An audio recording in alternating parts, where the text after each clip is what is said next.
Welcome into the Think Deeper podcast presented by Focus Press. I'm your co-host, Joe Wilkie, joined as always by Jack Wilkie and Will Harrub. And today, fellas, we are talking lectureships. It is the conference/lectureship time of year. Then again, I suppose that's every time of year these days, where it seems that there's always one every weekend, every other weekend, something like that.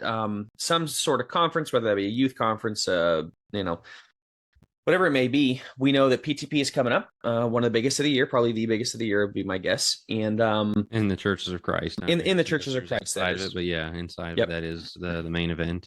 Yeah, polishing the pulpit is pretty big, and so I think it would be good for us to just examine this, the good, some of the bad, and just ask some questions surrounding lectureships, surrounding the this rise of conferences, because yes, we are in the Church of Christ. Yes, we're specifically speaking of those. This is not just a Church of Christ issue. This is something that has really risen, like just in American culture, where we are throwing more of these things than ever before. It seems all of these conferences where we're getting, and I get these ads on Facebook of like 15 different speakers coming to some conference, and it's like a men's conference or it's a leadership conference, and they get everybody and their dog out there, and it feels like we are in the age of conferences where it is a who's who. Get as many of the big speakers as possible. And I'm not sure that that's necessarily a good thing. And so there is some good to it. I think there's some negative to it as well. We want to open that up. So fellas, any introductory thoughts as we look to get into this episode? I would just say, I mean, we've done episodes like this before in the sense of taking something that's pretty, call it central in the Church of Christ, whether it be, youth groups or even worship practices, like, things like that, and just ask questions is really what we're doing. Again, Thinking Deeper is the name of or Think Deeper is the name of the podcast. That's what we're trying to do. And so I don't want anybody to listen to this and go, oh man, what are they going to say? They're going to be super anti-lectureship or even super pro-lectureship. Like, I think we all probably lean a certain direction on this, but really the goal is to maybe discuss things surrounding it and ask questions that, maybe people have asked, but we're going to explore it on the podcast because we like talking about this kind of stuff and we find it interesting. And I think a lot of people in the Church of Christ probably would as well. The thing I'll say briefly and then hand it to Jack is just, the one thing I'll say as we start is it does feel like there's like the market is a bit oversaturated, you might say, when it comes to, lectureships and there's always products like that. And, I feel like everybody there for a while was doing chicken and waffles at their restaurants and like random places they would show up. Like, okay, I think the market's a little oversaturated for that. It kind of died back down. We are in the peak, it seems like the hype, the biggest moment when it comes to lectureships. Like you said, youth lectureships, men's lectureships, women's lectureships, overall church lectureships, church workshops, and you could go on and on and on and on.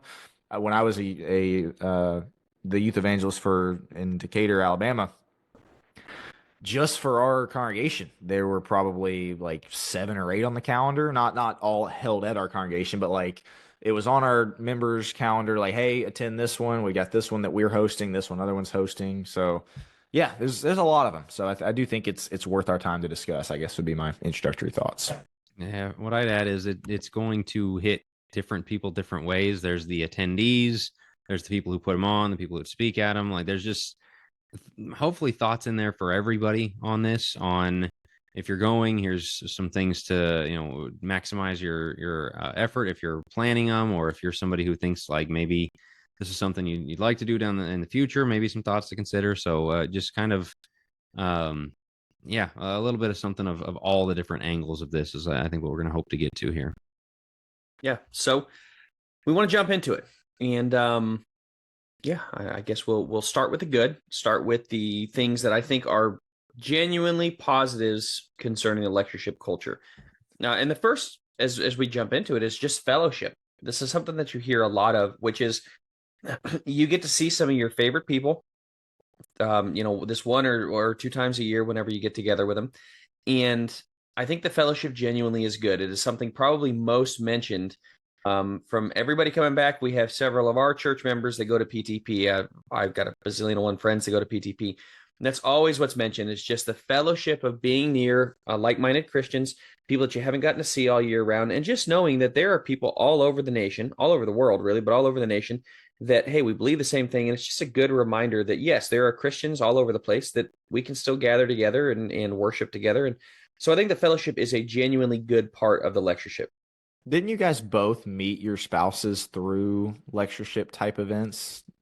Technically, Joe, didn't you meet Alyssa at Tahoe Mission Family trip. Yeah. Encampment? Oh yeah, you're right. I met her at one what is it called? Was it Faith not Builders. Tahoe? Faith Oh, Builders. Faith Builders. Yeah, Okay. up in And then Seattle. Jack, I thought I Legacy Family remembered you Camp, yeah. Legacy Family. So yeah, I think this is a great one to start with, just because I do think that's one of the really cool things. Obviously, I think there's a ton of value in really pouring into your local congregation and making the bulk of your spiritual, call it work, I suppose, going to that congregation. But there is something special about getting to meet people from other places and maybe establishing connections with people from other places. I know we traveled a lot when I was young. My dad's speaking at different conferences, and that's not for everybody, but that was something very very cool that I remember is making friends that lived 6 or 7 states away, and being able to reconvene. And I know that's because the other thing about it too is typically, not always, but typically you're going to be around at people that go to lectureships like that are going to be more conservative for the most part. And so if you were somebody who didn't was from maybe up north or somewhere that's just not all that conservative, your kids probably did not have a lot of people their age who were kind of like-minded. And so that is one of the blessings, I think, one of the good things of lectureships like that is you do get to kind of be immersed in a little bit more, again, conservatism when it comes to conservative culture, conservative church beliefs, and stuff like that. So yeah, the fellowship I think is a good one to start with. I think it's a pretty good positive. Even within that, people who have churches that have a decent amount of people and even young people, they might not be like-minded. It's when you go to a place where it's kind of like why everyone's there. They are spiritually interested people. They're not Sunday box checking people. They're people that obviously the different conferences kind of have their own doctrinal stripe, and so you're in alignment with people there in that way, which you might not be in your home congregation. And so I think that it's very much a funneling, a filtering effect, of kind of getting down to people that you start on a good footing with. And I think we'll get to this later on of like, it'd be really good to develop that more locally. But right now, in this wild west world of what religion has become, it's very cool to have people that you can walk in the door, never met them, you see their name tag, shake their hand, and know that you've got like A, B, C, D, E, F, G in common, and you can just kind of bypass those like introductory to these people even share my values kind of thing. That's valuable. And there is something about they took their vacation, their summer vacation, to be here to worship with saints and to learn at the feet of some learned men and to fellowship with other people. Like, as you talked about, that's already a good starting ground. Like, they are paying money to be here. This is not the low bar, like, my grandfather's always gone to this church, so I got to be, whatever it may be. Like, no, you are actively taking time and spending money to be here, showing that it is a higher priority. So yes, I'm not saying it's all upper echelon per se, and that sounds horrible to the church at home, but like the church at home, you're going to get some people that just aren't all that plugged in. People there go to be plugged in. And I think that's a key piece to this, but that also goes to the education point, which is second. Yes, a lot of these do provide a fair amount of education for people. And I think it's the way that you get some really good speakers that handle a text in a way that you've never heard before. That's valuable. You go in there and there's some guy that's a Greek scholar and he's pulling out his Greek Bible and explaining things. You go, whoa, my guy back home is not going to do that. We're going to get to the negative a little bit of that in a bit, but there is a positive element of being able to go and sit at the feet of guys that have been studying the Bible for longer than you've been alive, in some cases twice as long as you've been alive. They have a lot of wisdom to share, and there is a high level of education at a lot of these. This is where, so as I was kind of thinking about this episode, I kind of mentally broke it down to like 5 different kind of styles of conferences, or call it kind of purposes for the conferences. And we can maybe get into later, like, are some more valuable than others? I think they are, but that is one of the ones I came up with is like, how do people, what are we educating on? Well, spiritual and textual knowledge growth, I think, is really, really important, and so, you get lectureships like that. And obviously, Polishing the Pulpit coming up soon, I think from what I understand, they try to do like everything, like all these that I'm about to go over, they pretty much try to do. But yeah, to your point, Joe, like getting to just learn a ton of Bible and be somewhere, for a whole week where you're just soaking in more Bible than probably you have combined over the last month, I think is really cool. But yeah, so you have education in that sense. I think there are conferences that are almost kind of primarily for ministers that work with them on like how to build sermons, how to study the Bible, that kind of thing that's important. You've got, again, with PTP kind of doing all this stuff, topical and cultural stuff, like how do Christians deal with mental health? How do Christian, what should we do about social media, pornography? Like that's a little bit different than just the let's break down, 1 Timothy 1, type of conference. And then I think this next one is what most of them, most Christians really love, and that is the daily practical like Christian content.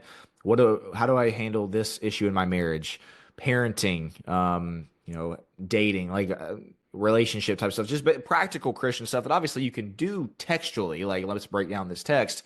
But the more practical, I think, kind of the stuff that my dad does is kind of where my mind goes with this, of like practical type. And then the final one is just kind of like pep rally type of conferences, like getting people motivated, kind of amped up, rallying cry type, go out there and evangelize type of stuff. And again, maybe later we can get into like, are all of those worth it? Are some of those more important than others? I think I would say that they are. But yeah, so I say all that to say my little tangent there is that the education from it I do think is a really good positive. Jack?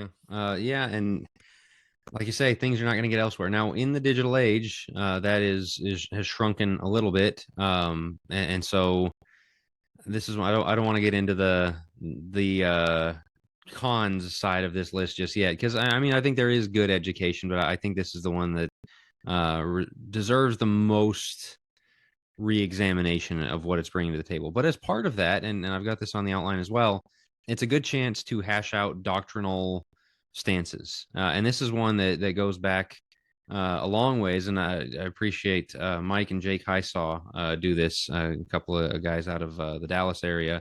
On their channel, they dig up, and I don't know how they get a hold of it. Like they're archivists. They have really good stuff, and they'll post, the 1972 Freed Hardeman lectures where they debated, something, and it's really cool to have, and who the different sides were, and the cases made, and you can kind of see after those conferences, like the sides that people took that still kind of exist to this day. Like those things are valuable, and so whether it's the more academic kind of college lectureships or the conferences. And you mentioned earlier, Joe, that this is not just a thing in the Churches of Christ. You see this happening with the Baptists, the Presbyterians too.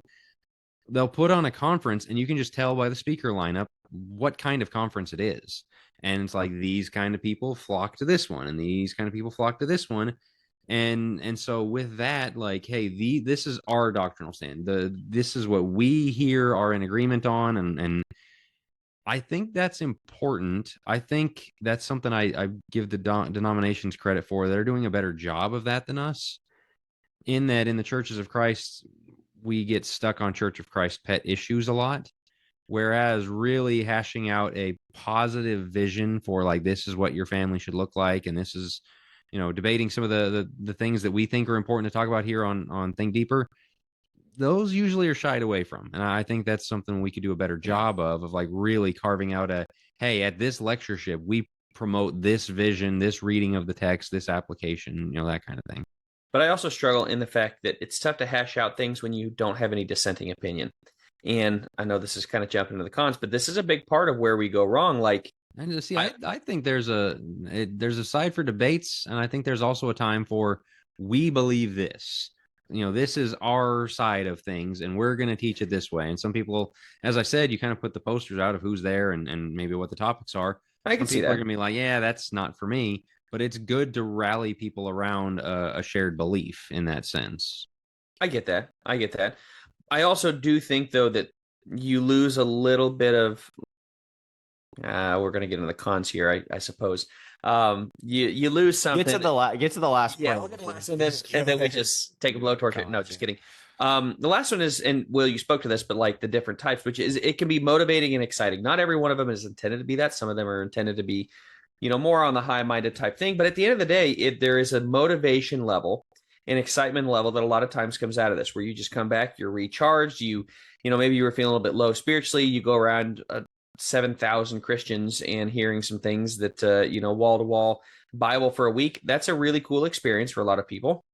And so it has the same experience is like a summer camp for kids. That's how I would say it, is like kids have summer camps, and the parents and the adults have lectureships and such, where you just get a little recharge, you get that excitement and everything else, a bit of a boost in the middle of the year, just to remind yourself, like, man, this is what's great about being a Christian, when sometimes you can be in the trenches otherwise. And so, yes, the motivation / excitement, I do think, is a pro. With each of these, yes, there are corresponding cons, I would say. But on the other hand, I don't think you could take that away from him in the fact that there is a level of excitement that shows up with most of these lectureships. So let's get to the other side of the equation. I'm not going to call it the bad. The we thing use cross-examination. I mean, there's some cons. There's pros and cons, but I mean, cross-examination, whatever you want to call it. I think the main thing we want to get at is what this is doing to and for the local church. And sometimes the people coming back energized into the local church is great. People coming back more educated into the local church is great. All those things we talked about. On the other hand, something like the fellowship we talked about is such a strength. Yeah, but maybe if we're so looking forward to that, maybe we're not invested enough in the local church's fellowship, where they're not as like-minded and we have to work a little harder at it and things like that. And so I want to look at these things through that kind of lens of how the local church can benefit more if we kind of rethink some of these things. Just briefly, Jack, before you get into that, the evidence for that, and this is kind of not a debate, but like a disagreement, the local church is dying. Yeah. Lectureships are not. Lectureships are thriving, you might say. I'm sure that's a name of a conference somewhere. But the local church is dying, and people will, and you'll go to these lectureships, and the kind of prominent presences at those conferences will kind of make, to just be frank about it, false statements about how much stronger the church is getting and how they're growing. It's like, yeah, I'm sure you probably think that when you're surrounded by 7,000 Christians who all, to Joe, as Joe said earlier, took a week off to be there. Like, that's great. The local church in many places is not doing that well at all. And so that's kind of the heart behind a lot of what we want to get at here is, man, let's take some of that vigor and energy that maybe comes from it or goes into some of these lectureships and, man, pour it into the local church. Because hopefully we can all agree when it comes to kind of the importance of the kingdom, which of those is more important? It has to be the local church. Like, even the most diehard lectureship fans would have to admit, like, you had to take one or the other. You got to go to the local church there. So I didn't mean to cut in there, Jack, but like that is kind of a point of contention for a lot of people. Yeah, it's not, there's always that somebody will chime in and say correlation does not always equal causation or does not mean causation. That's true, but I don't necessarily think it's a coincidence that we're getting more and more and more conferences at a time when religion is going backwards. Like, it's almost what we're doing in lieu of the real grassroots work is, kind of we'll go give one really good weekend a year, or, a couple of them here or there, or whatever the case may be.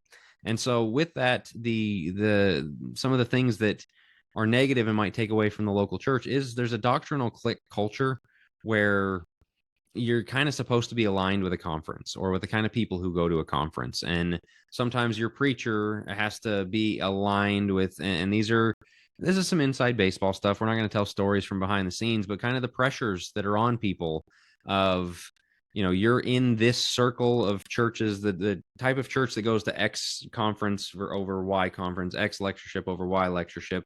And other churches and other preachers and people like that go to those, and you're expected to kind of be in line. And there's kind of a, we talked about the good side of this, which is the conferences can bring people together under doctrinal alignment, but it also can command conformity. It can command, hey, if you're not going to be one of us on this, you're out the door.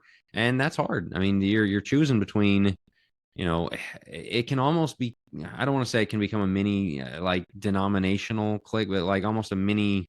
Denominations have like their synods and their conferences and not like gathering conferences, but like their organizational conferences of groups of churches that are associated. And you almost end up with that sometimes if you're not careful. As you said, we're not going to tell too many stories, but I do know of lectureships that uninvited guys, because you spoke on a lectureship with somebody else that we didn't agree with, spoke on the lectureship. There's 30 speakers. But that guy was there. We don't agree with him. You spoke at the same conference there. We don't want you speaking on ours, because if you fellowship that guy. And so what we do is we take a lot of these doctrinal issues, and unfortunately, we do start drawing lines of fellowship over some of these things. And I think all the people that go there aren't necessarily sure what they're buying into. To some degree, yeah, I know that man, that's my favorite speaker. What they don't know is the guys that were disinvited that for some fringe take, again, new heavens, new earth, whatever it may be, I would consider a fairly like tertiary principle here. They're getting disinvited and in the or uninvited, and in that uninviting, what that seems to indicate is like, am I just uninvited from this lectureship, or are you telling me that I'm like my soul is jeopardy? That's a really tough line to walk with some of these things. And so, yes, with the doctrinal clicks, when you fail to platform that guy, is it just because I don't really like some of the things you're saying, or is it because I genuinely think you're a false teacher who's going to hell? That's a tough thing that I don't think lectureships really want to wade into, but that's kind of the brass tacks. Like, you get it down to brass tacks, you have to be able to say, do you think the guy is still right, doctrinally correct? And I get you don't have to platform anybody, like you get to choose who you want, especially if it's your lectureship. I don't think you should be, it's compulsory type of thing for you to platform certain people. On the other hand, I think that's to me where the clicks really come in, and where the gray areas come in is we will shun the guy to some degree, but we're not really at the point of saying that he's a complete false teacher or he's going to hell, but he certainly is not allowed to speak on the lectureship. And we just blur those lines. I do think that's very detrimental to the people attending. I think it's very detrimental to the local church. Well, and the local church part is like, are we autonomous or not? And that's what you start to lose sometimes if we go this direction. Well, what this leads to, and then briefly I'll get into the next point, but what this leads to too is the conservatism competition, essentially. How conservative, oh, you're this conservative, well, I'm going to take another step that direction so I can be more conservative than you, and kind of in a weird way, like a high school popularity contest almost, about who can be more conservative. But that gets us into I'll just say briefly, that goes the other direction too. The progressives absolutely have their ratchet as well. Yeah, absolutely. So that gets us into though the next section of kind of the, again, whatever you want to call it, cross-examination, and that is kind of the idea of guys using the lectureship culture or the lectureship conference type of thing as a bit of a career ladder. There's the, just to be frank, celebrity culture that surrounds these conferences and lectureships. I mean, you'll see people parading around, taking selfies with as many popular and more well-known preachers as they possibly can. And obviously, as I'm sure one of you guys were going to speak to, the way that social media looks and all this, like, to be honest, for me, it's pretty uncomfortable to see a lot of that, just because of the seeming deification of some of these guys. But you'll see, it's almost like, this is a young preacher thing that, it's kind of a badge of honor that you were invited to speak at, say, X conference, and then the next year you get invited to Y conference, and then after that it's Z, and it's like you're working your way up in a way. And there's nothing wrong with, getting to know people, and I guess somewhat networking. I don't have a huge, I don't, think is all bad, but like, I don't know. The celebrity culture, I think, of these two is the one that really it kind of bothers me a whole lot more, just because, listen, this is not the NFL combine here. Like, this is not, we're not in Hollywood out here taking selfies with every star actor and actress we can find. And yet that's the feel that it gives a lot of times. 1 Corinthians 1 verse 12, Jack has on the outline about, Paul kind of chastising the Corinthians for claiming to follow a certain person who baptized them, or, Apollo and Cephas and Peter and Paul. And Paul says, hey, I didn't baptize you except for Crispus and Gaius for this very purpose. Like, that's not the point here. And so, guys, what thoughts do y'all have on this one? I think this is a pretty significant thing to bring up here. Hey, folks, I want to tell you guys about this week's book from our sponsor, Cobb Publishing, Catholicism Against Itself. Catholicism Against Itself uses only books officially endorsed by the Catholic Church to show what Catholic historians admit about the history of their church, their hierarchy, their practices, and their claims. This isn't someone outside of the Catholic Church making arguments against the legitimacy of it. These are the Catholic experts and historians, all of them stamped with the official seal of approval and endorsement of the Catholic Church itself. They admit the Catholic Church forged documents in order to convince the laity to go along with whatever the hierarchy wanted to do, and that some of their practices to this very day are based on those forgeries. O.C. Lambert once possessed the largest library of Catholic books and documents in the United States outside of a monastery. After producing 2 volumes of Catholicism Against Itself, he challenged any representative of the Catholic Church to a public debate. No one dared. Available at cobbpublishing.com, COBBpublishing.com, Amazon, and many other online bookstores. I very much agree. I think part of this is normal. Part of this of finding a guy that you just happen to really, really like. You enjoy listening to him. You found him on YouTube, whatever it is. There's some people that are great. Daniel Mayfield, fantastic. His preaching is really, really solid. I like listening to him. And if I was at the conference, yeah, I might enjoy going up and talking to Daniel and whatever conference that may be and just shooting the breeze with him. I think it'd be a little weird for me to take selfies and post on Facebook and post quotes. And this is a jerk thing to say.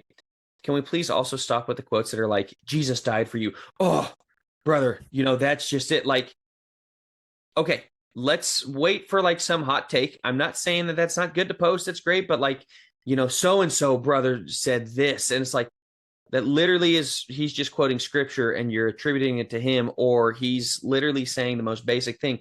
And we got to be quick to post our little, well, brother so-and-so said this. Like, okay, but that leads to that celebrity culture. And I do think that for preachers, you got to realize, 51 weeks of the year or whatever, unless they're speaking a ton, 51 weeks of the year, they're just the preacher. And a lot of times they're the butt of the joke, and they're not always treated super well. And, they're scratching by and things like that. And this is the week where they get to go. And especially if they're speaking, they get to be a part of something that's bigger than them. They get to be a part of something that is lively, and they get to be included with some guys that have been preaching for twice as long as they've been alive. And I mean, there is a level of this that is normal, that is like, wow, that's really cool. I think we can just, it crosses the line when we are, kind of celebritizing some of these people. And the other thing for the career ladder is I'm all for a guy getting invited to these lectureships and everything. But yes, it does seem like the next thing to get bigger and better is you got to get invited to the next one, the next one, the next one. And you really want to show up well and shake all the right hands and get the right selfies with XYZ, and then you'll be able to go on to the next one. I mean, I'm not trying to be super cynical here, but yes, there is that level of like, I think for preachers, this is kind of getting to play from single A to double A to triple A to the pros to the bigs. When you get to speak on the lectureships of the other ones, that's a big deal. Now, people might listen to this, go, well, what about your dad? Right? Brad Harrub is your dad. Your dad's very well known. Your dad has experienced some of this. I know you've seen some of this where, and there's that time. I'm saying it is natural for people to have a favorite speaker and to come up and to shake some hands. I think that's normal. But even people posting selfies with your dad, yeah, I'd say the same thing. You know what I mean? It's just a moment of reflection is all I would say. I'm not condemning anybody for it. And just, are we making too big of celebrities out of some of this? And in some cases, yes. Well, I don't want to speak for Dad, but he's even said before, like back because he hasn't been to PTP in years, or a lot of the other. That's the one we keep using. I apologize just because it's fresh on our mind. But like, he even said like, yeah, there is an element to, you got all these people that want to come and talk to you. Like, no matter how humble you try to remain, it can get to you like as naturally as you would expect. Just like a 17-year-old kid who's really good at a sport, man, he got everybody telling him he's good at it. What's he gonna think, And so. I wanted to relate that, just like we want to relate all these points to kind of the way it impacts the local church. And Joe, you spoke to some of this already, but like what it can lead to, and then Jack will hand it to you, is you go to a conference, you go to something, you get to hear maybe, 10, 11, 12 really great speakers, kind of the big names. You hear a couple, and then you go home and it's like, oh, I got to listen to my regular preacher this Sunday. Oh, here we go again with this guy. And kind of, even if it's subconsciously, you can really just devalue your preacher and, kind of look at him with disdain because he's not one of the big names, if you go to a lot smaller congregation or something like that. And so I think that more than anything is what I would warn people to be cautious of. Like, the last thing your preacher needs is for you to come up to him after a week at one of these conferences and go, man, it sure was heaven on earth getting to listen to this other speaker that's not you, and now I got to come back and listen to you. Like, again, most people probably aren't that rude about it, but I do think that is an element that needs to be brought up here. Is, hey,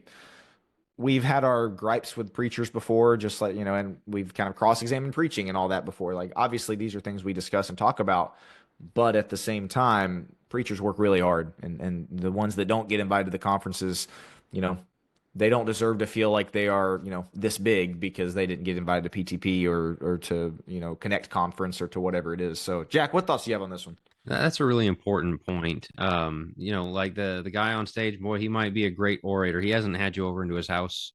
He hasn't come over to your house for a visit. He hasn't, been there in the hospital with the little old lady at church. He hasn't, and I'm not saying they don't do that. I'm saying they do that in their own place, but like, appreciate the guy that God has put in your town and what he brings. And that's the hard part about this thing, like, the idea of a platform, of a podcast like this is a platform of having, I write online and things like that.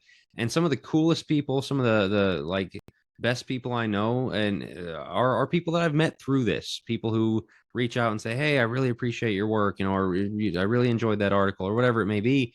And I really appreciate that. There's a difference, and it's very weird to me when like it's the selfie thing, or like when there's the few times where I kind of have had I'm talking to you, like, no, it's just me, I swear.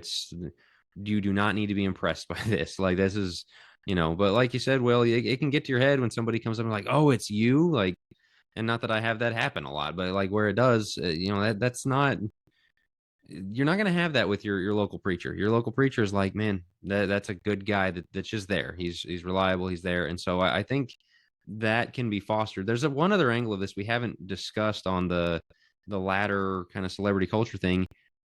One of the best ways to get yourself in that rat race is by hosting a conference. You host your own, you invite people, they invite you to theirs. That, I think, is one of the reasons why this perpetuates, why there are so many of them, is it's just kind of, okay, now you're one of the schedulers and planners, and you're a name that's known. You had people into yours, and maybe you get on the next one. I'm not saying somebody goes, I'm going to have a conference, I'm going to spend all the local church's money so I can get an invite to such and such lectureship.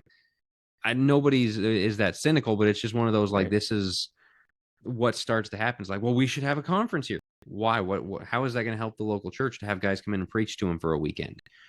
Are there better ways to allocate those resources? I mean, you look at the budget of like flying in a bunch of guys, hoteling a bunch of guys, rental cars for a bunch of guys, setting up, the design and all that stuff. Like, and a lot of these are put on for free, like locally. And so I don't know that it is the best thing for the local church. Luke Taylor had a really good article on this on To Be Like Christ a couple of years ago. He got a lot of flack for it. It was called, it's very well written. Yeah, it's called Consider Skipping the Next Christian Conference. Here's why. And that was one of his points, is like, investing in the local work might be a better use of your time and money. And, and so to that point Will made earlier, like, we have more and more conferences. That's not making the church stronger and stronger. And so that's something to consider as well on that, celebrity culture side of it, of like, just having one and being around those guys, that's not necessarily helpful. And the resources we're setting into it. Another point that I think goes along with Will's idea of kind of making you look down on your local minister, looking down on the fellowship of the local church and of the experience, the worship experience. No, nothing is going to match 1,000 people singing "Our God, He is Alive" together. Right. Your local church of 70 people can't do that. And it's not really fair to compare it to it. But then, people come back and, that was just the greatest thing you'll ever hear. Okay, but now 51 weeks of the year, you don't get that. And you've got to live with that. This is the spiritual high point that we've made before for church camps and stuff like that, that we, I know Joe's probably anti-church camp, but like when it comes to, we have, said like, hey, nothing necessarily wrong with church camp, but be very wary of that idea of the spiritual high, which is, I'm going to be super spiritual this week, and then I'm going to go home and, not pay attention and worship again and be on my phone in class and that kind of thing. For young people specifically, I think that that's something that you have to be very mindful of here with the conference culture, is that spiritual high that you just get all recharged. And listen, that needs to fuel you into, to your point, Jack, really working hard in your congregation, not just returning to, there's going to be that concept of a spiritual high that you just have to be very, very, again, wary of, is I guess the best way that I would put that. Joe, what thoughts do you have? Well, Jack, you have the thought in Church Reset. You do a really good job of laying it out, of everybody being consumeristic, right? Consumeristic Christianity. Is this not the ultimate consumerism Christianity, where you go, you get really good preaching, you get to sit back and listen to really good a cappella music, 1,000 people singing one song, and it feels great. And it's like, it is a, high. It's almost like a dopamine rush that you get from things that you're already a consumer at home, and this is just 10 times better. Like, this is the really good candy. At home, it's kind of like we have, you got like Smarties or whatever, but like this is like double chocolate Oreo XYZ, and you're going, whoa. But hold on, let's go back to the local church and realize we weren't intended to be consumers. You can go there and consume all of the content in the world. the end of the day, when you come home, we're intended to work. We're not just intended to wait for our preacher to wow our socks off with some amazing message. Like, our goal is to get to work, to encourage the preacher, to encourage more fellowship, to get out and evangelize, to be players in the game. And I don't think there are very few people in the lectureship game that are players in the game. Like, they are going to be entertained. They are going to consume. I'm not saying all of that's bad, but on the other hand, I think it is just church, like regular church, mega sized, and it's really tough to go back down to it once you've tasted that. And we're kind of looking at it as the exact same thing. Like, it's completely different callings. One is more consumeristic. That is, the local church is not intended to be. The local church is, what can you bring? How can you help those in your church? And the potluck illustration Jack uses is perfect. This is, going to the favorite restaurant in the world. Like, oh man, local mom and pop shop's not going to be near as good as getting to go to the best steak place in the world. Yeah, but you should be helping cook the steak. You should be helping make that restaurant the best it can be. So we have to do a little bit of thinking in our minds, like a little reframing, a little changing, to recognize that's great to be able to go and consume those things. That is not what you were called to do when you get back to your local church. You were called to engage. I think a lot of people do go for all right, I'm going to go get spiritually supercharged and come bring that back to the local church. And when that happens, that's good. Right. I think sometimes it's you go get that supercharged and you come home and you want to do something, and the people at the local church are like, yeah, we're busy. Like, Sure. and yeah, that can take Deflating. it out. That's discouraging. It is discouraging, and I get that. And even with the preacher thing we talked about, of like devaluing your local preacher, I think even a lot of the guys on the lectureship would tell you, if you heard them 52 weeks a year, it's not like that. They've got their kind of their keynote lessons and things. Their like home run sermon. Well, their home run. Yep. And it's a different even way of presenting. I mean, like, the whole thing is different. And so it's very similar to the church camp discussion, as you said, in that, like, if you're looking at this the right way, then it can be a very useful thing. If you're looking at it the wrong way, it can make your spiritual life worse. Where people go to church camp and, like you said, they get that spiritual high, and then the rest of the year is just not good enough. And so if you come at church camp with a view of like, man, this is just a really good time and there's going to be some Bible involved, I'm going to just meet friends, have a great time, and all that, then you're not going to like have that withdrawal, that spiritual drop off. Well, the same thing with this. If it's like, man, this is a really good fellowship, maybe make some new friends that I can transfer from, I can become Facebook friends with them, keep up with them, maybe meet up with them. I know some people have like found lifelong friends just from going to some of these lectureships.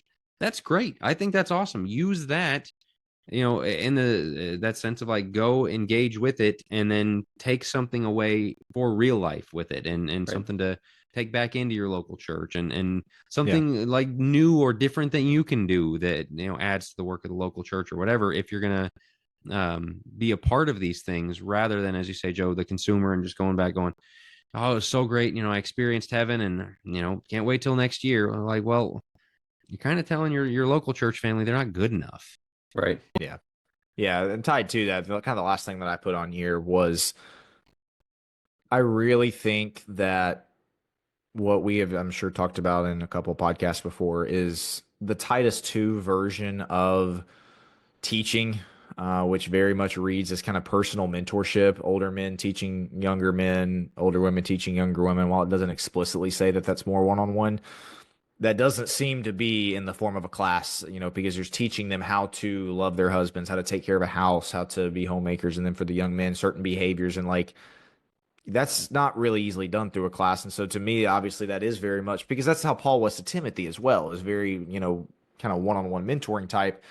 I think that, as we've said before, the church needs so much more of that. And that is, I do think, one of the, call it, more negative sides of conference culture is it's basically the total opposite of that. There's no one-on-one mentoring going on. It's very much a, one in front of 500 people, lectureship style, which, might have its time and place. But this is where I think it can harm the local church, is it emphasizes and prioritizes the big group lectureship stuff. And I think we need more people used to, if they're older and have the wisdom to share, finding a young person, I'm not even talking about 15-year-old. I'm talking about a maybe 27-year-old married guy that an older man can go out to coffee with and share some wisdom, or obviously the 47-year-old woman to the 31-year-old woman. Like, that's what I think the church needs more of, and that is pretty again, just kind of a very distant thought when you're at the whatever conference that people find themselves at. And so again,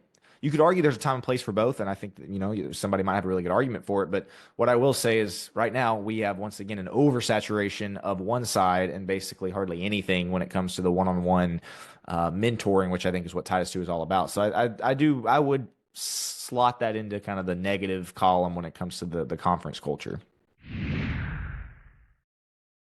Hey guys, Will Harrub here. Just wanted to take a minute and let you know that if you enjoy listening to the Think Deeper podcast, we wanted to make you aware of another podcast we have on the Focus Press podcast platform. It's called the Godly Young Men podcast, where myself and Joe, we tackle a lot of cultural issues that are facing young men. The target age range is around 15 to 25 years old, but we have young men of all ages listen to it. Our goal is just to restore them to godly masculinity and talk about the challenges and things that are facing young men in today's time. So if you're interested, check that out on YouTube or on any of your favorite podcast platforms.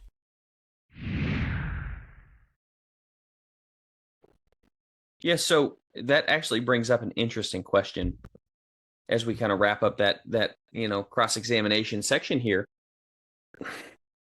Is more preaching, this lectureship style you're talking about, this lecture style, this preaching to people, is that our biggest need in the church? Because what you just spoke to is a very interesting thing. Like, I think we overemphasize that. That's why we have so many of these lectureships starting and so many big name speakers these days. Is like growing up, and maybe this is me not paying attention. I don't know. It felt like there were a few. Everybody knew Tom Holland. He's a big name, obviously, and huge in the church. And like there are some big names.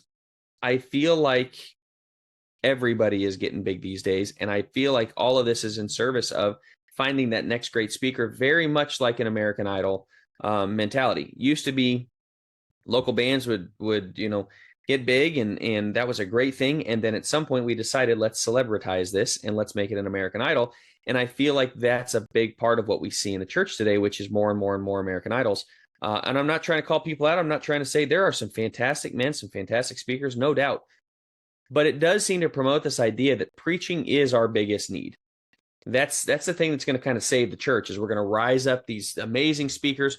I'm curious to get your guys' thoughts on that. Is more preaching, more of this lecture style, our greatest need in the church? Do you think this is a positive trajectory? And I mean, the cat's out the bag in some ways. Obviously, we don't think that this is a sign of a super healthy church. But on the other hand, to have better speakers, more well-spoken speakers who are able to communicate their messages effectively, I think is good. But is more preaching our greatest need?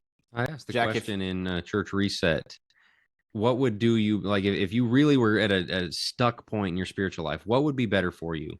A few hours across the table from an elder, or a weekend full of listening to the best preachers you know?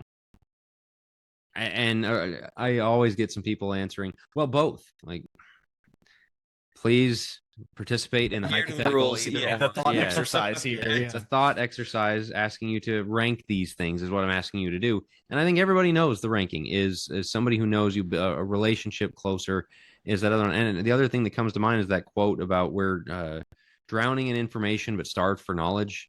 And I think there's a million things you can put on podcasts like this all year. You can pull up the live stream from whatever church, listen to the sermons every single day.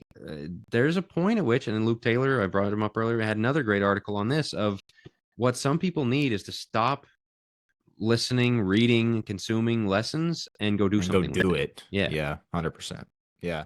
My thought on this was, okay, I don't think preaching is our biggest need. And so then the next question would be, what then is our biggest need? And if my answer is not what I spoke on a second ago, which is older men teaching younger men, older men teaching younger, which I would say is probably top two. The other one that I think is the church's biggest need is Christian parents raising faithful kids.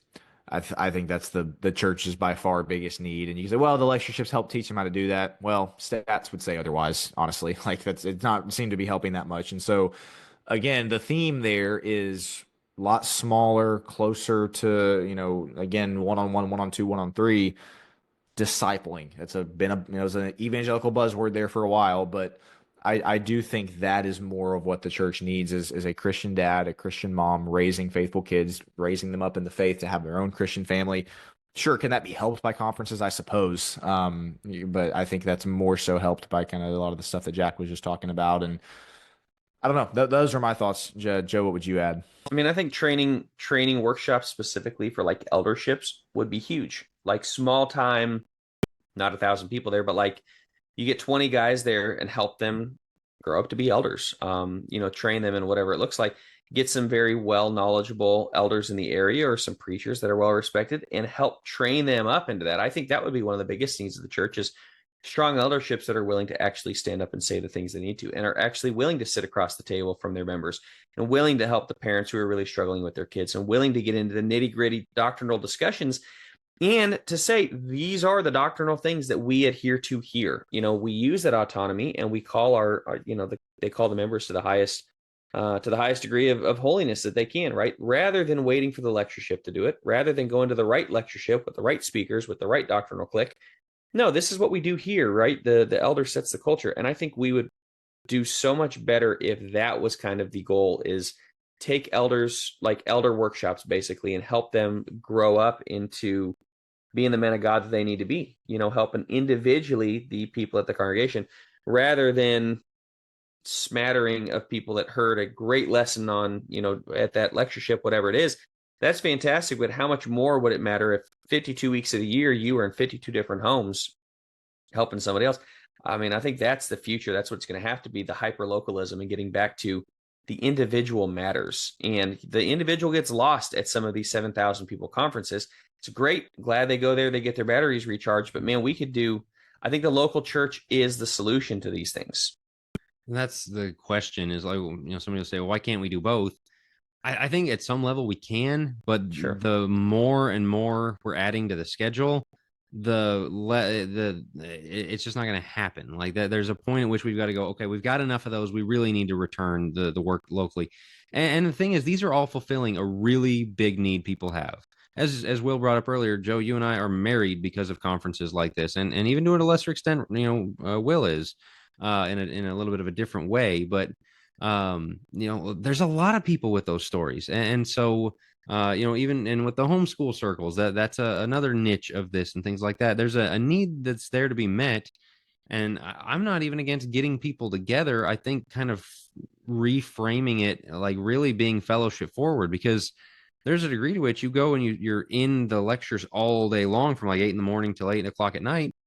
You could do more of the fellowship. Like, what if you just made it a fellowship kind of thing and there's a worship at night or, things like that. And I mean, Legacy Family Camp, where I met my wife, was a little more like that. There's, a little bit more time to go do and have things, to do. But, really thinking like that's the thing that everyone says about all of these is like the number one thing. And I think there's a place for like I said earlier, the more academic lectureship kind of things. But, I don't know. There's something here where you don't want to just be like, this all stinks and try and talk everyone into, canceling everything. And now there's a huge gap there. There's like a huge, hole in a need that was being met for people with fellowship, with finding like-minded people, with, not feeling so isolated, things like that.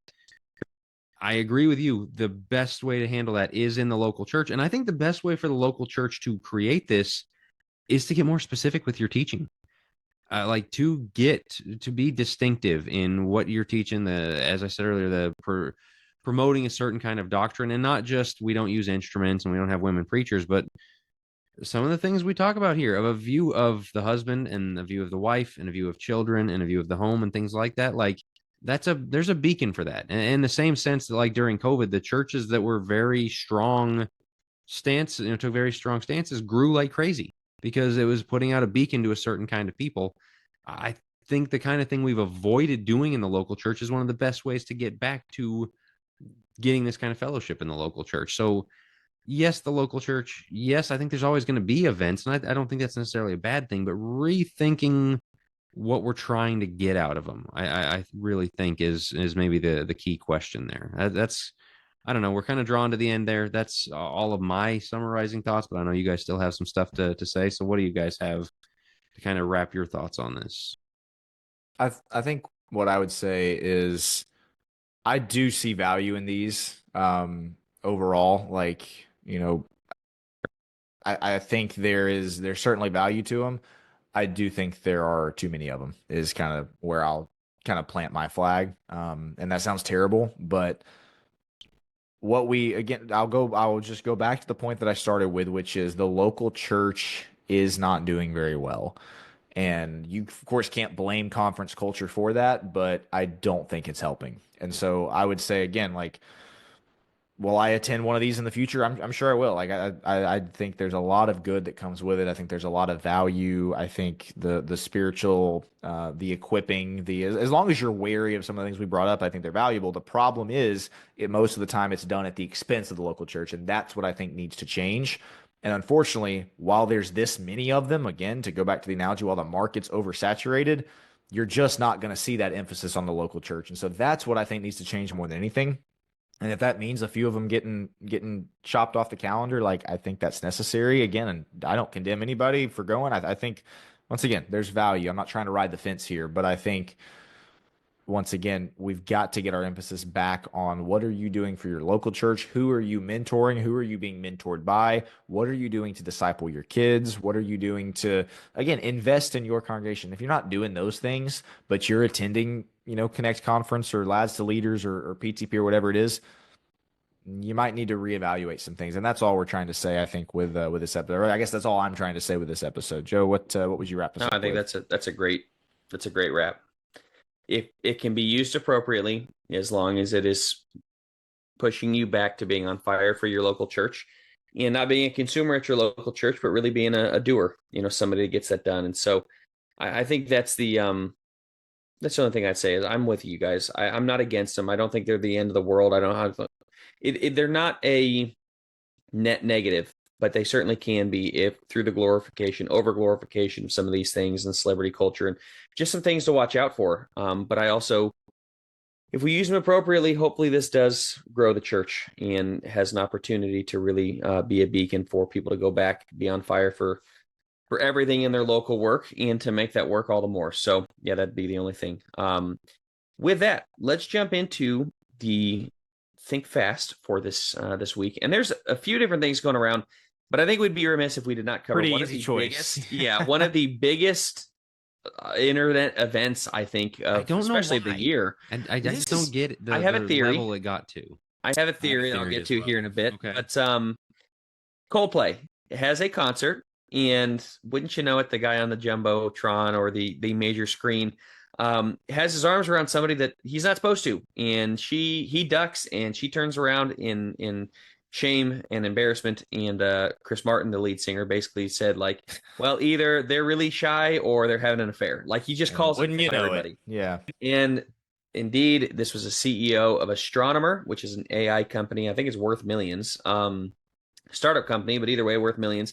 The guy is worth a significant amount of money, and yes, he was caught cheating on his wife, and the wife is now divorcing him. It is a huge story, and people are absolutely fascinated by it. And so, yeah, I think the key question that I kind of wanted to get into is why you think it captures the imagination. Like I said, I have some thoughts. Will, it sounds like you have some thoughts. So, Jack, I'll start with you because you're the one that. No, I want to hear you guys' thoughts since you have them on why it was. I was going to say, because I'm a little bit baffled here. Okay, Will, what are your thoughts? So I'll give why it's popular and kind of maybe a take or two that I have. I honestly think one of the reasons it was so popular, when I say popular, like why it spread so much and went so viral, is because of how genuine the reaction was. Like, there was no faking that. Like, it was almost like it's like watching a car wreck happen. Like, everybody's captivated by it, And so I think that's what a lot of it. Real. It's Very very raw, real, like, yep. Stuff that people see in movies and shows. Like, that's Hollywood. No, this was real life. Like, you can see the instant they realize they're on the Jumbotron and just how quickly they break away. And it's just kind of a fascinating insight into the fact that people don't just do this in the movies. They don't just do this on TV shows. No, people do this in real life. And we got, once again, one of the most raw, like, sincere examples of it played out right before our eyes. So that would be my answer as to why it went so viral and why it kind of dominated the internet and still kind of is over the last several days. The only kind of takes I have on it that are, again, there's been people that it's all the internet's been talking about. So none of these takes are going to be original to me. I guess the big one that I have is why so many people are focusing on the man and not the woman. you saw a ton of people come out and to be fair, there were some that bashed both of them, but the guy's the one that's getting all the attention from what I've seen. And you can easily tell from the woman's reaction as well. She knew what she was doing. It's not like she was like, "Oh, you were married? I didn't know." Like you could clearly tell. I couldn't tell in the reports that I think she was married. I know some people were saying that she was divorced, but it did seem like everything was heavily weighed once again, as usual, towards the guy for it. When obviously I think both of them need to share an equal part in the blame there.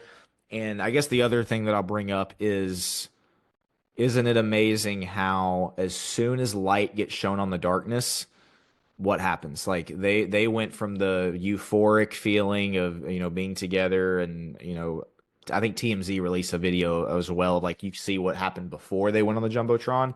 Again, they're just perfectly happy in sin, perfectly, again, having these euphoric feelings. And probably we're going to continue in this for months and months until somebody's shown a light on it.